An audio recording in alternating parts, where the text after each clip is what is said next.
এই এভরিওয়ান, আজকে নিয়ে চলে এসেছে নতুন রেসিপি সাদা আলুর চচ্চড়ি। তো সাদা আলুর চচ্চড়ির সাথে লুচি খেতে কে কে ভালোবাসো আমাকে কমেন্ট করে জানিও। তো আজকে থাকছে সাদা আলুর চচ্চড়ি।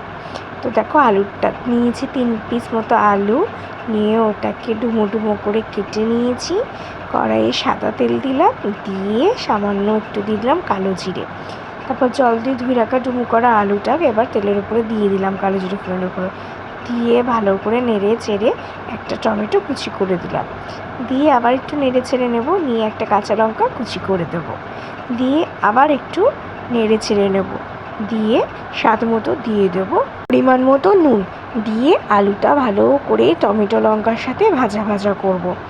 তো 5-7 মিনিট একটু ভাজা ভাজা করব। যখন দেখব কালারটা একটু চেঞ্জ হয়ে আসছে, তখন আমি দিয়ে দেবো বেশ কিছুটা জল।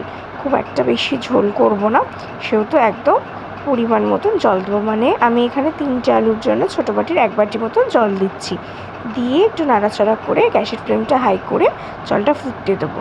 জলটা একটুখানি 1 মিনিট মতো ফুটে গেলে আমি ঢাকনা চাপা দিয়ে দেবো 15 মিনিটের জন্য।